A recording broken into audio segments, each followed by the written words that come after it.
back to another episode of CaN, Gallant IAS and News Analysis. So today we will be dealing with yesterday's two important topics and the rest will be today's topic. So if you are looking into this, the first topic is Modi Biden welcomes progress in defense tie.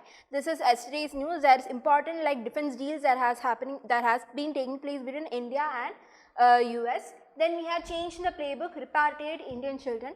There are some of the problems that is faced by people who migrate from India to abroad, where they are actually, the custody of their children are actually taken away from. So we have to look into that case. Then we have G20 Day 1 New Delhi Declaration. From this we have today's news. There are a lot of articles, close to 2 pages of news about G20 dealing on climate change, women, then the New Delhi declarations, whatever provisions are actually mentioned under it. Then we have the Global Biofuel Alliance that is actually created under this G20 platform under the leadership of India. Then an economic corridor project between India, Saudi Arabia, US and European Union. Then what should be done with the electronic e-waste, about our recycling methods, the challenges we face along with. Then Konark Wheel. Now this has been mentioned in news because this Konark Wheel replica was actually kept in the G20 summit place, and there was actually pictures taken together with the Indian president and US president along with it. So we have to see what the features of Konark Wheel, which is actually a part of the Konark Sun Temple in Odisha. So moving on, we have the first, Modi Biden welcomes progress in defense ties. So this bilateral meeting was arranged parallel to the G20 summit, and there was a letter of request from the Ministry of Defense so that India could actually procure 31 General Atomics MQ-9B. Now this General Atomics 31 MQ-9B is actually UAV. There are drones like unmanned aerial vehicles. We need the requirement. We are actually looking on to purchasing about 31. 16 that can be actually used as a Sky Guardian and 15 that can be actually used as a Sea Guardian. So by which we can actually improve the defense ties and our security within India as well. Then we are also a set of commercial agreement between the General Electric Aerospace of US and Hindustan Aeronautical Limited of India to manufacture GE F414. These are engines that can be actually manufactured in India. So these are some of the defense relations or defense ties that has actually taken place. One is the procurement of MQ-9B. These are UAVs, and also we are actually planning commercial agreement on manufacturing of GE F414 engines that can be actually manufactured in India. Also, if you are looking, there has been a lot of other, apart from defense, there has been a lot of disputes, settlements in the disputes and space cooperation as well. So if you see, there was actually 7 outstanding disputes between India and US based on the WTO trade. 6 of them was actually resolved in January this year. There was one pending issue, and that was also solved between India and US in this present G20 summit. Now this resolution was actually very important. The resolution of the 7 issues was very important because US was actually blocking the appointments into the WTO Dispute Settlements appellate body, because of which we had to actually bring in some resolution so that the smooth appointment could actually take place. Now also advancing India as a hub for the manufacturing and maintenance and repair. Now recently US naval vessels actually docked in South India, where the repair and maintenance of the ship was actually done. So there was actually an advancing partnership between India and US to actually make India a global hub for the maintenance and repairs of not only naval vessels but also other aircrafts. Then we are actually looking forward to more space cooperation as well. So if you are looking, we are actually going to establish a working group for the commercial space collaboration, like India is already a part of Artemis mission. Now because of the success of Chandrayaan 3, there is actually going more global collaborations between India and US. And also India has released a space policy with deeper involvement in the private sector. So the growing private sector involvement and India's outstanding results in the Chandrayaan 3, that we need more working group or organized group with different countries so that we can actually come up to be a better space cooperation facility. Now ISRO and NASA has also made some collaborations. Now they are planning to send some collaborative missions to the International Space Station by 2024. So India and US are also working together in this. Also the NASA is actually helping us in collaboration for the India's manned space mission, that is Gaganyaan mission. The NASA is also helping us on that. Then planned future negotiations. Apart from this, there are other negotiations. They plans to invite Quad heads as our chief guests in the upcoming Republic Day parade. That is actually very move towards India as a global player in the Pacific Ocean region. Also, USA wants India to join the Indo-Pacific Economic Framework. If you have seen yesterday's questions in our Gallant IAS official channel, I have actually put a question upon the Indo-Pacific Economic Framework. It was actually a grouping started. There are presently about 14 countries in it. India is also a member including in it. So, the USA actually wants India to join the Indo-Pacific Economic Framework. Particularly, there are 4 pillars. The USA actually wants India to join in the trade pillar. So, if you are looking, there are 4 pillars. There is trade, clean energy, supply chain, tax and anti-corruption. India is already a member to clean energy, supply chain and tax and anti-corruption. But India is actually not member to this trade pillar. USA wants India to join into this trade pillar. Also, a midterm review of the initiative on critical and emerging technology will also be considered on the, in December. So, these are some of the future negotiations that India and US have actually planned for. Now, moving on to the next topic, we have change the playbook, repatriate Indian children. So, if you have actually watched the Hindi movie, Chakrabarti versus Norway, this Sagrada Chakrabarti's role is actually played by Rani Mukherjee. So, if you have actually seen the movie, you would know what are the struggles that has been gone to actually get her children back from Norway. So, just not this case, we have many other cases like the Shah case in USA as well as Saha's case in USA and Shah case in Germany. In the Shah case, the child was only 7 months old when the child was actually taken away from the parents. Now the child is almost 2.5 years old. All this time they have not received their child back yet and they are still fighting to get back their child. So why is the children taken away from their parents? First, you see, all these parents are actually migrating with their children. Their cultural system here and the cultural system abroad is actually very different, because of which a lot of troubles could actually spiral up. So, if you are saying children are actually separated from Indian parents or couples on account of children not being taken care of properly. If you have seen this movie played by Rani Chakrabarti, the basic details like the way of eating habit, the sleeping habits, or the sharing of problems and other workloads between the mother and father or the couples is actually taken as minute circumstances under which the child can be actually taken away from you.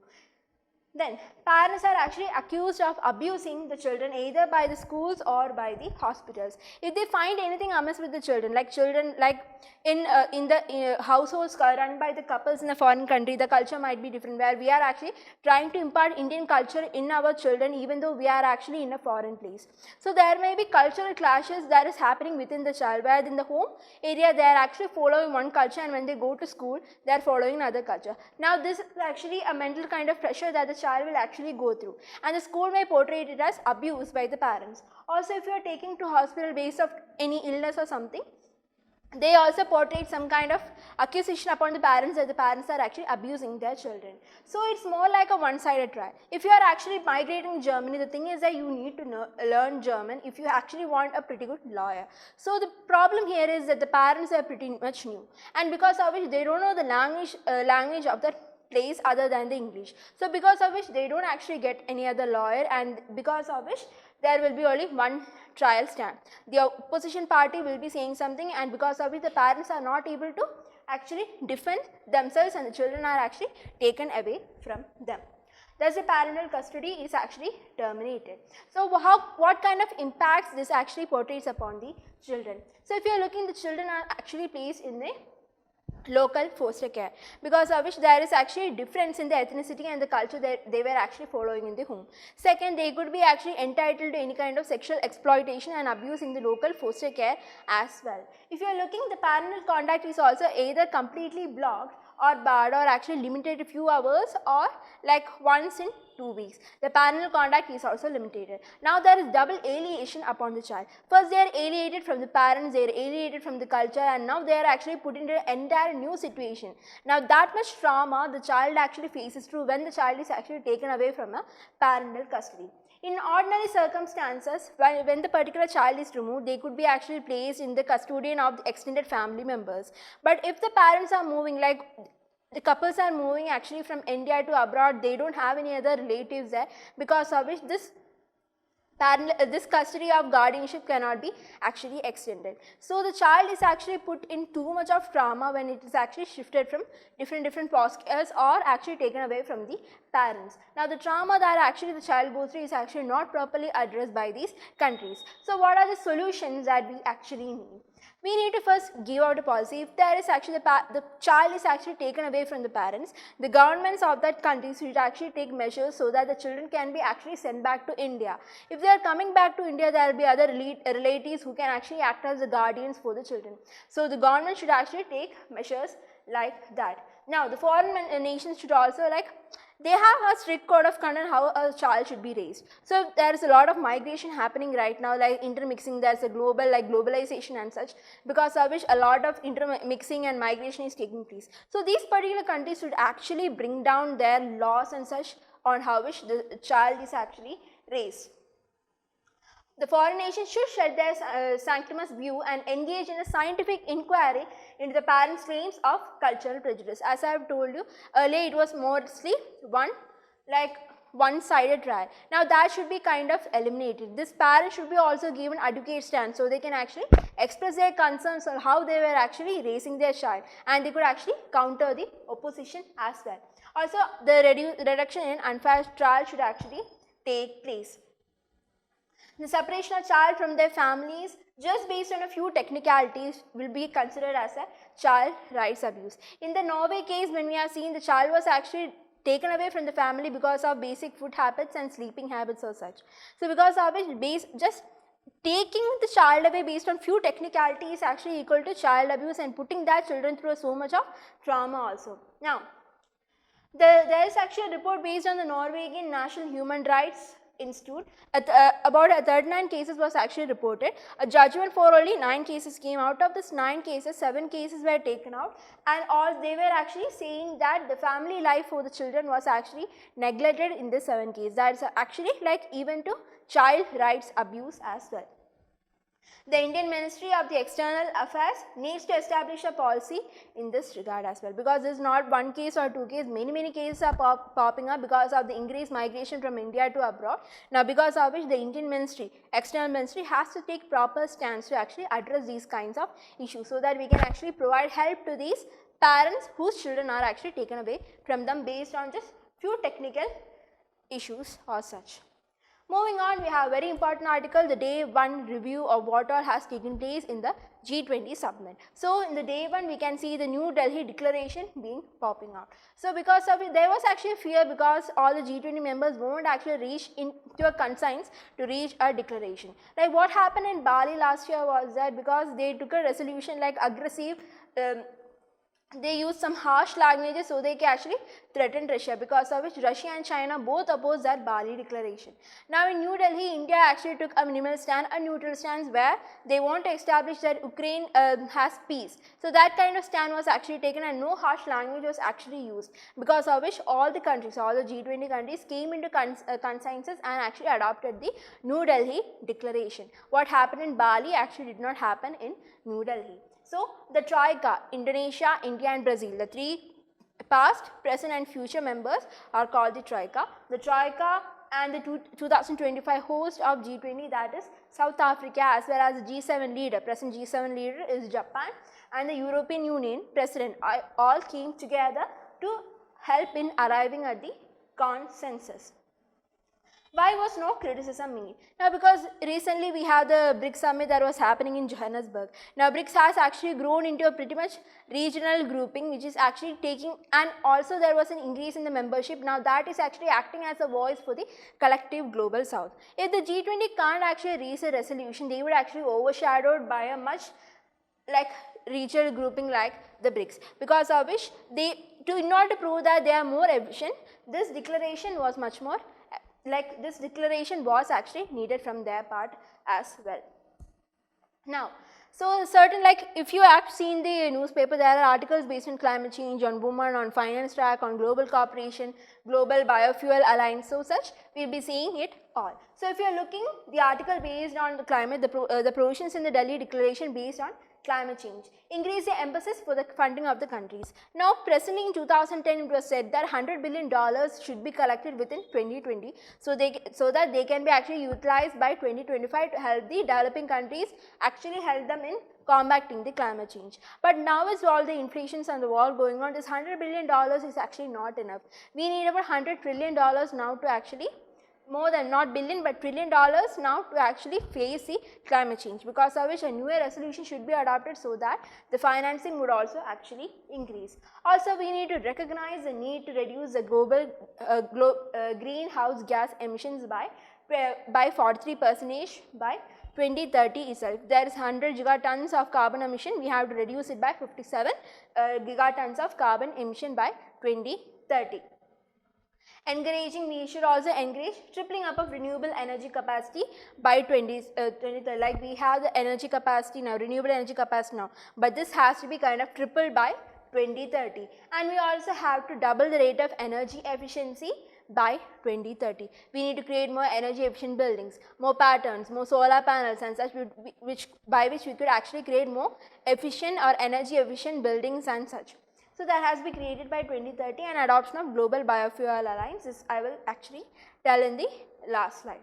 We have a drawback here because none of this commitments are actually binding on the parties, and no finance was actually still estimated here.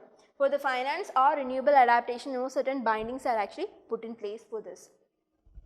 Now, on finance track, we have G20 finance track, G20 Sherpa track. The finance track is the first track that actually came. Then only it was actually elevated to a leaders level, and then the emergence of Sherpa track. So, based on the finance track, they are actually focusing on regulations of cryptocurrency. Now, you see all this cryptocurrency, bitcoins or such are actually some of the newer new gen developments. So, we need to regulate that. So, focus on regulations of cryptocurrencies and improving the capacities of multi-development banks so that they can actually fund more developing countries. Also, this finance discussion will be actually continued in Marrakesh in October. Now, that is actually a meeting conducted by World Bank and IMF. This G20 finance track, the central government ministers, central bank governors will also be there to continue the discussion on Marrakesh. Marrakesh is actually in Africa. Now, the declaration endorsed the financial stability boards. Marrakesh is in actually Morocco, that is in Africa, north of Africa. Now, the declaration endorsed the financial stability board's recommendation. Now, this financial stability board was actually created in 2009 after the 2008 financial crisis. They gave out recommendation on how to actually govern, regulate, supervise and oversee all of the financial institutions all over the globe. Now, they are actually given out recommendations for the regulation, supervision of the cryptocurrency and other such market activities. Now, on women and gender equality. Now, in the recent article I have told you about the climate change should be more gender neutral or more focused woman centric climate change activity should be actually taking place. So, one such resolution was actually accepted in the New Delhi declaration as well. Accepted the disproportionate impact of climate change on women and girls to accelerate the climate action with gender equality at its core. So, one such kind of climate action based on gender equality was actually adopted. Also, there was an establishment of a new working group for the empowerment of women. You see, there are a lot of working groups presently in G20, and a working group for the empowerment of women was also created, committing to closing gender gaps. We have a lot of problems. Even if women are working, men are working, there is equal rights and stand, there is still gender gaps gender gap existing. So, because of it, there was a commitment to close these gender gaps, promote more women's participation in economic decision making, also their inclusion in STEM, science, technology, engineering, mathematics for their education for the girls, also to bridge labor force gaps, then advancing women in the workforce, eliminating gender-based violence, promoting financial inclusion, challenging the gender stereotypes and bridging digital gender divide, because of which we can actually see so much of cyberbullying, pornography as such. So, these are some of the ways by which they could actually close the gender gaps. Also, encouraging members to adapt a gender responsive policy so that women can actually come up as entrepreneurs or such, and even owners of their own company, including the ongoing MSMEs. So, that is on the declaration on women and gender equality in the Delhi declaration. Now, moving on, we have focus on the food security. Importance of increasing access, availability and efficient use of fertilizers and agricultural inputs. Also this could actually like increase or strengthen the local fertilization and improving the soil health. This talks muchly on agriculture and such. Commit to support Global South to address their food security challenges. You can see like the recent Black Sea Grain Initiative, because of which Russia backed out of it, and it actually affected the African Union and the other African countries pretty much. So because of which like a support to the Global South to address their food security challenge was actually also considered in this engagement. Enable access to affordable, safe, nutritious and healthy diets to this Global South developing countries as well. Also commitment to strengthening the agriculture market information system and the Group on Earth Observation Global Agriculture Monitoring. The agriculture market information system is actually a global platform where all the countries comes and they actually portray the agricultural productivity and output they have. So they could actually ensure the overall food security. Now they actually told about the agriculture productivity of mainly like rice, wheat, maize, barley and such. So we could actually know that we could ensure the production and the constant supply of these initial or critical food grains to other countries as well. Now, GeoGlam is actually satellite based analysis of the productivity of the plant growth, like about the future food security and such food can be also can be actually ensured with this GeoGlam. Now, for the next we have global cooperation. Now, there is a separate article you can actually see in your FAQ section in the Hindu newspaper. Adoption of Delhi Declaration despite the initial lack of consensus shows commitment to cooperation. These are some key articles, keywords that has been actually mentioned in this article. Also the inclusion of African Union, the AU is African Union during the Indian presidency actually shows that we are committed to Global South, and India is actually emerging as a voice for the Global South, or India is currently the champion for Global South. That is what the inclusion of AU actually talks about in India. Possibility of the revival of Black Sea Grain Deal. As I told you, to ensure the food security, we need the revival back of the Black Sea Grain Initiative included in the declaration as well. But the problem here is that there was absence of two important members. You can see Russia and China. They did not participate in the G20 meeting, and they are like two important members in the P5 Permanent 5 of the United Nations Security Council as well. Now that was very disappointing. Now, Global Biofuel Alliance. Now, India, we know the commitments to our biofuels, like our India's domestic target is to actually achieve 20% of ethanol blending in petrol by about 2025-26. Now, this target was elevated to the global level as well. Now, the Prime Minister of India actually urges the G20 nations to actually elevate their ethanol blending in petrol target to 20% globally, so that we can actually achieve much more greener energy requirements. Now, besides India, this initiating members also include Argentina, Bangladesh, Brazil, Italy, Mauritius, South Africa, the UAE, US, Canada and Singapore. So, all these countries also actually initiated this Global Biofuel Alliance. Now, if you are looking at some stat, India, US and Brazil actually contribute to about 85% of the global production and 81% of the consumption of ethanol. So, this is actually very important. US, India and Brazil contribute to about 85% of all the global production of ethanol and also 81% of its consumption. So, we can actually see why there is actually increase, or why India, US and Brazil actually has supported India to take this 20% stance in the global level as well. China and oil producing countries like Saudi Arabia and Russia have decided not to join this. Already they have the oil, or they have that kind of facilities. So, these three countries, China, Saudi Arabia and Russia, has actually not joined this initiative, that is the Global Biofuel Alliance. Now, another project is there is already an existing project of Partnership for the Global Infrastructure Investment. Partnership for the Global Infrastructure Investment, which was actually started by G7 countries, which includes EU and US. Now, India and Saudi Arabia has actually joined this initiative as well. Now, another initiative called the India-Middle East Europe Economic Corridor is actually also proposed by this meeting. Now, this Partnership for Global Infrastructure Alliance was actually led by the G7 countries to fund the infrastructure projects in the developing country, and this is mainly to counter the BRI of China, Border Road Initiative. Now, India, Middle East, Europe Economic Corridor. Now, this is a mega infrastructure project which creates actually seamless transportation and trade corridor connecting India, the Middle East countries, Europe and Europe, so that they could actually have more economic corridor. It also includes rail and other transshipment routes. This is shop, no, this is ship. Transshipment links. Our partners include, like, we have India, UAE, Saudi Arabia from the Middle East. Then we have EU, France, Germany from European region, EU, France, Germany, and then USA also participating in this India, Middle East, Europe Economic Corridor as well. So that brings us to an end into the G20. Now moving on, we have the Morocco earthquake.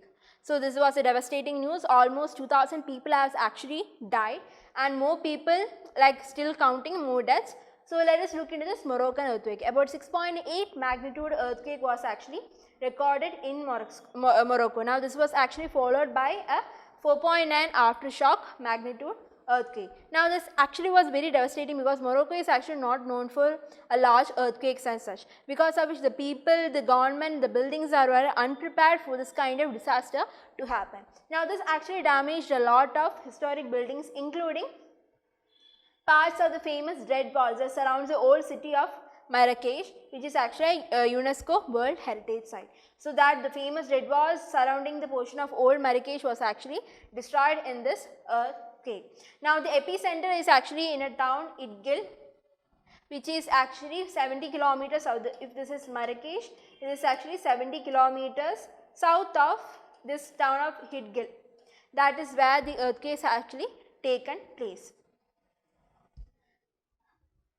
Now if you are actually looking, it is actually created by the, this was actually created in the Atlas Valley, valley region. This Atlas is actually fold mountain. It's about 2,500 kilometers long, and it actually travels through the 3 countries of Africa, that includes Morocco, Algeria, and as well as Tunisia. So if you can see here, there is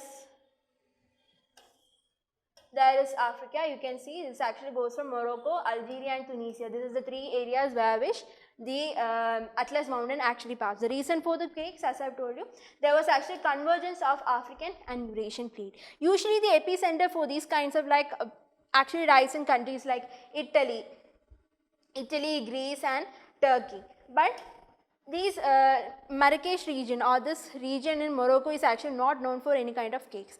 Like since 1900s, no large earthquakes greater than actually 6 has not actually taken place in Morocco. The last actually recorded earthquake is in 1960 in actually Agadir, which has a magnitude about of only 5.8. Now the problem here is that it happened during night time, and another problem is a shallow earthquake. Now the shallow earthquake is that it's actually much nearer to the surface, because of which all the seismic waves actually comes right in, and there is actually less dissipation of these waves right here. If it's actually much more deeper, now this has actually go through the other sections of the earth. The seismic waves has to go through the other sections of the earth, and much more dissipation takes place, because of which the quake will be not higher. So here in the case it was shallow earthquake, because of which the dissipation and damage was much more higher, and it happened during night time. The people were very unprepared. Because of all these reasons, there is convergence of African Eurasian plate, there was shallow earthquake, and the people and the building code was in track and very unprepared, and it happened during night time. Because of these 4 reasons, there was actually much bigger tragedy taking place. Coming to what should be done with the electronic e-waste. Now there was a recent report by the Indian Cellular and Electronic Association, which is actually titled The Pathway to Circular Economy in Indian Electronics Sector.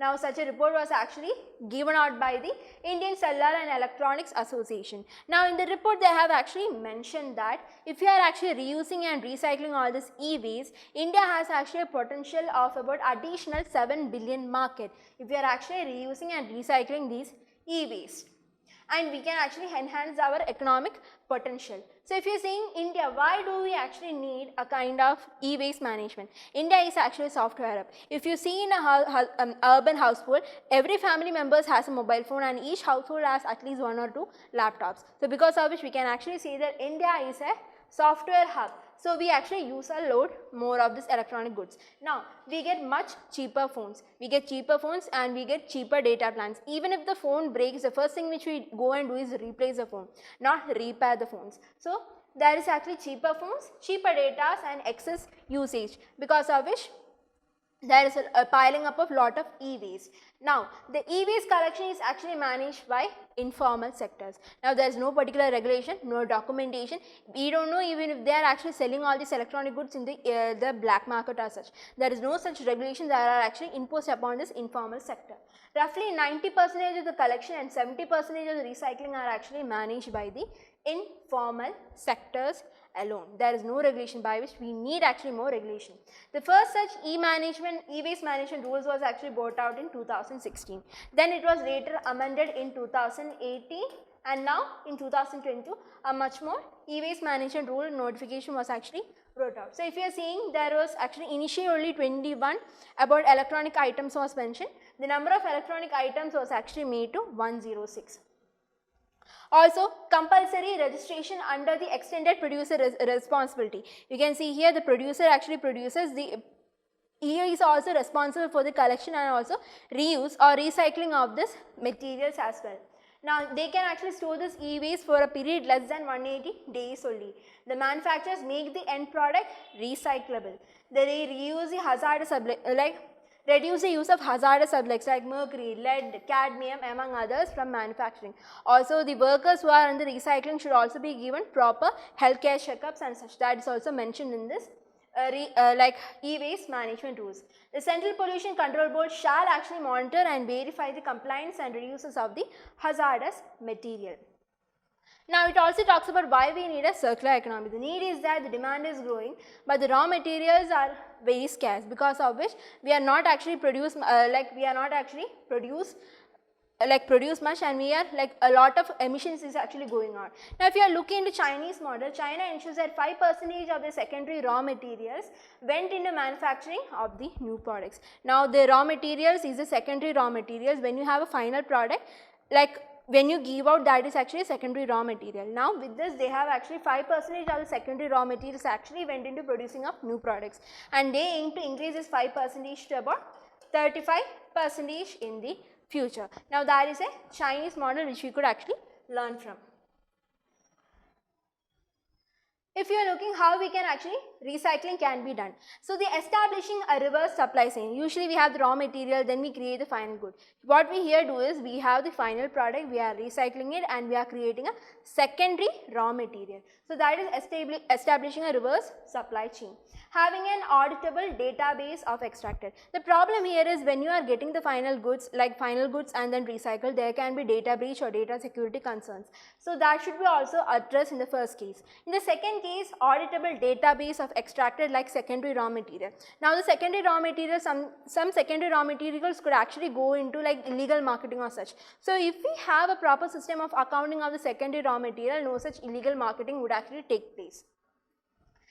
Incentives should be actually given for higher yield recycling centers. So they could actually create much more potential recycle centers in India.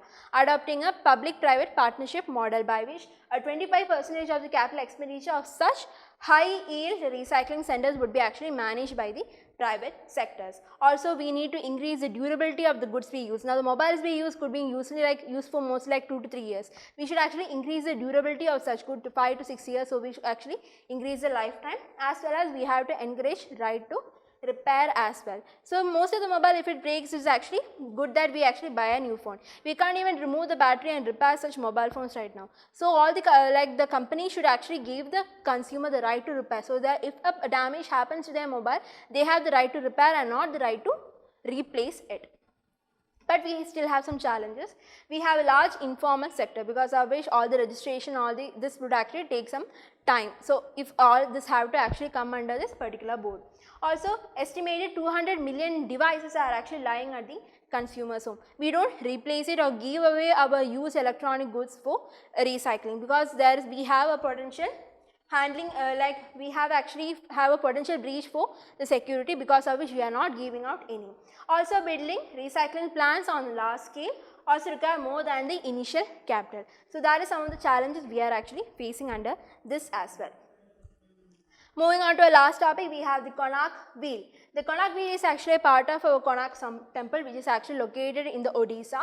This was actually built by a 30th century king called the Narasimha Deva. He actually belonged to the Ganga dynasty. Now this is actually a UNESCO World Heritage Site and was actually made a UNESCO World Heritage Site in 1984. There are 2 rows of about 12 wheels on each of the Konark Sun Temple. They can be actually told that it represents 24 hours a day or the 12 months of the year. The representation of the chariot wheel, as you can see here, it represents the sun god, and this chariot wheel is actually drawn by 7 horses. It is also stated that the 7 horses represent the 7 days of a week. Now this is depicted as per the Hindu mythology. The rotation motion of the wheel also symbolizes the time, the Kala Chakra, the progresses or the continuous change in time is actually mentioned as per this Konark Wheel. So these are some of the basic facts which you actually know and should know in this Konark Wheel. So that is it for today. It has been a lengthy section combining yesterday's and today's topics as well. I'll see you again tomorrow for much newer topics from the Hindu and the Indian Express as well.